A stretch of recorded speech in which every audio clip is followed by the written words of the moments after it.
Okay, magandang araw po sa lahat. Alright, so andito na naman po tayo para maghatid ng balita. Ito ay kaganapan pa rin po dito sa ating minamahal na bansang Pilipinas na ngayon ay nababalot ng kadimunyuhan, napaka masalimuot, maitim, demonyo ang hawak ng ating bansa ngayon. Okay, so I'm sure na mimiss niyo ako kasi po hindi po ako nakapagbigay ng vlog mga ilang araw kasi po meron po tayong ginagawang mga bagay-bagay kung saan naging party po ng ating trabaho. Alright, so nandito naman po tayo para magbigay sa inyo ng kaganapan sa lahat ng pangyayari dito sa bansang ito. Ito po ay yung pa rin yung PDEA leak. Alam naman natin na ipinakulong nila si Jonathan Morales at yung isang tinawag na traidor, medyo may saltik. Okay, matakin mo. Kaya lang daw siya nag-guest sa Senado para daw lang patunayan na lahat ng pinagsasabi nyo ay puro kasinungalingan. Ano pa man ang mga pinagsasabi niya doon, sa sobrang galit po ni Senator Bato de la Rosa, siya po ay na-contempt at siya ay nakulong. Kaso lang itong si Senator Jinggoy Estrada, kung napansin po natin, kung kayo ay sinusubaybayan nyo ang lahat ng kaganapan po nangyari dyan sa may Senado, mula sa una, pangalawa at pangatlong hearing, nakita naman from the start talagang gustong sirain ni Senator Estrada ang pagkatao ni Jonathan Morales. Sa anong kadahilanan? Alam na ng lahat, alam na po ng mga Pilipino ano ang koneksyon nila sa isa't isa, lalo na kay James Kumar. So, narito ngayon ang isa sa pinakasikat, ang pinakamaingay na talagang minamahal ng buong Pilipino, itong napakatapang po na vlogger na pinangalan nating si Maharlika. Alam nyo po, halos lahat po ng mga vlogger ngayon dito sa Pilipinas ay nakatuon kay Maharlika dahil iba po siya napakatapang ni Maharlika para isiwalat ang lahat ng katarantaduhan, kadimunyuhan ng Marcos administration. So para po natin mapatunayan at malaman bakit po ang title natin ngayon, mga traidor ng bansa. Okay? So eto po si ating mahal na si Maharlika at sasabihin niya lahat ang katarantaduhan nung kaganapan kung bakit napatalsik si Senator Zuberi bilang Senate President. Okay? Panoorin pa natin.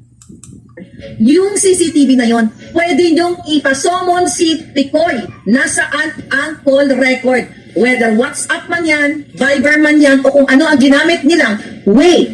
Nung nag-usap sila ni Kumar para utusan si Picoy na nakausapin ditong si Ronnie Enriquez para areglohin si Agent Morales.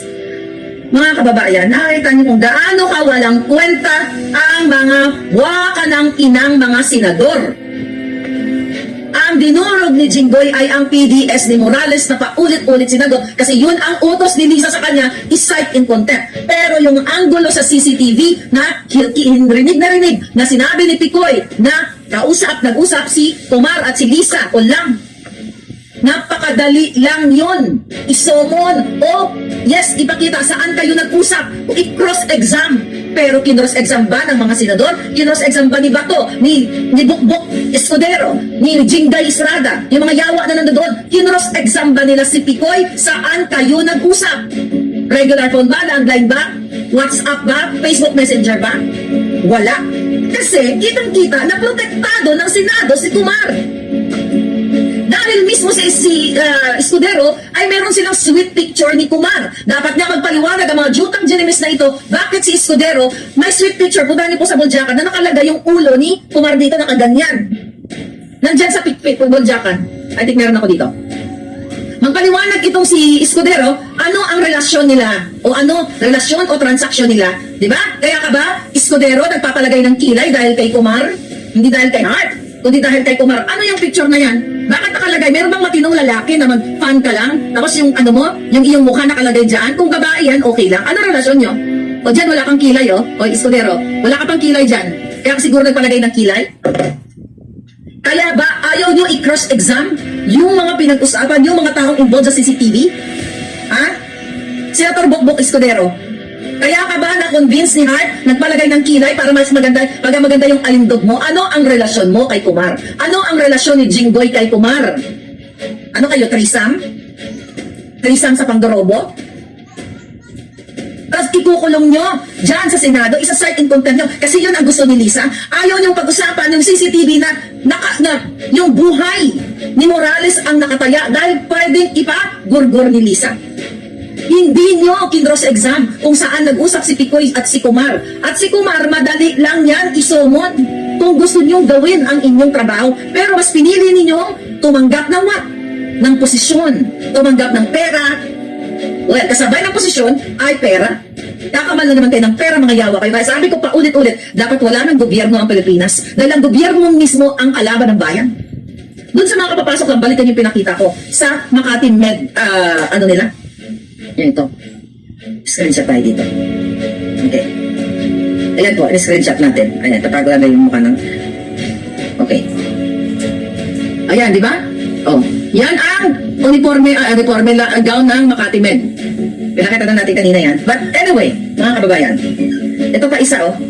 O, tinignan ko, oh. Makati Medical Center. Makati Medical Center, April 20. Okay, ayan. Nakita nyo? O, ayan, oh. Makati Medical Center.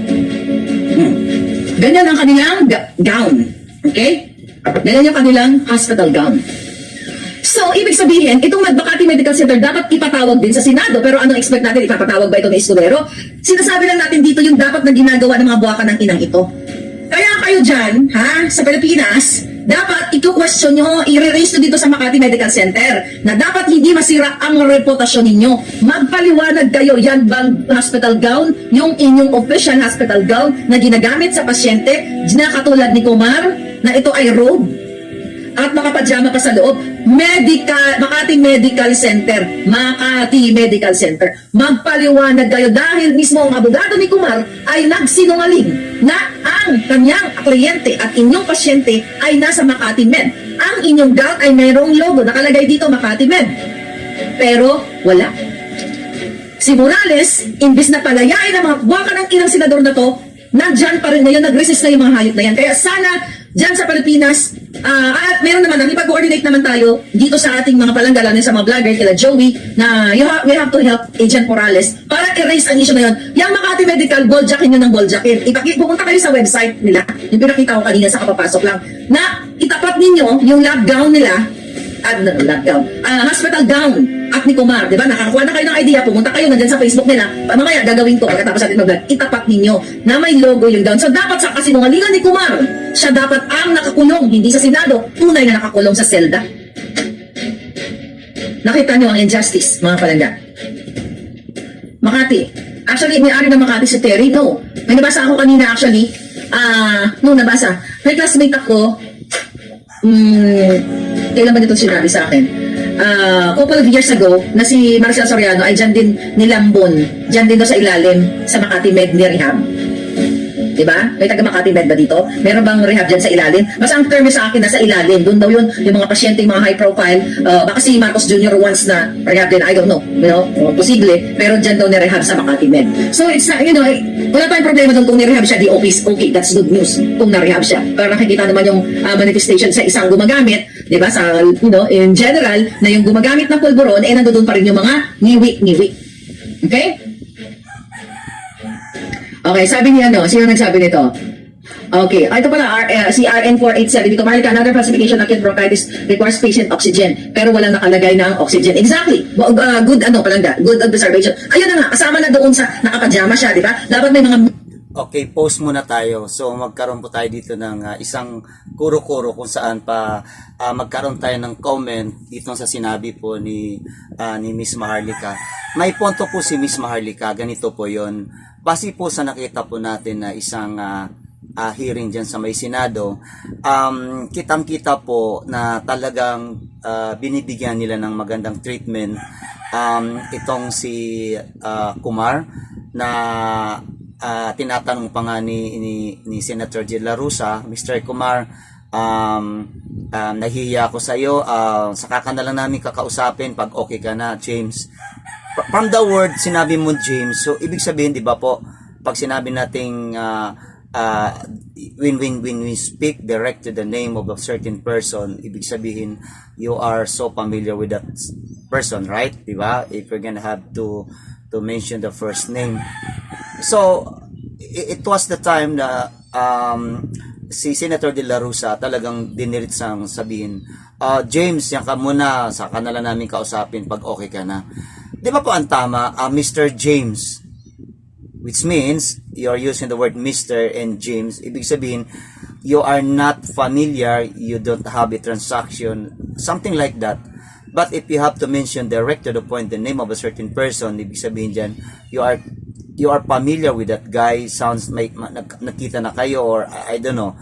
So, yung ganong klaseng treatment sa isang tao na naging party siya nitong problema natin ngayon because we are looking for a certain what you call this an answer about this PDEA leak na kung saan itong si Kumar talaga ay nabanggit ang pangalan niya doon sa isang taong bumisita sa bahay ni Mr. Morales na kung saan nabanggit ang pangalan ni Kumar na magbibigay daw sa kay Morales ng ano bang ang gusto niya, pera, loto, something like that. At mismo ang pangalan nila, Lisa Araneta Marcos, nabanggit din doon na kapag nagalit si ma'am, baka ipapatay siya. Yung gano'n ng mga statement. So, may punto talaga dito si Maharlika. Bakit nyo binigyan ng magandang treatment itong mga taong ito? Unang-una, alam na namang taong bayan na itong si Kumar ay may kasong what you call this. In fact, meron tong deportation, extortion deportation. Yun ang tanong dito. 2012 o 13, that was the time of Pinoy, nung presidente si Pinoy. Itong si Kumar ay kailangan na po siyang i-deport. Okay, makita niyo doon sa isang vlog ko, 'di ba naglabas pa ako doon ng isang what you call this site na kung saan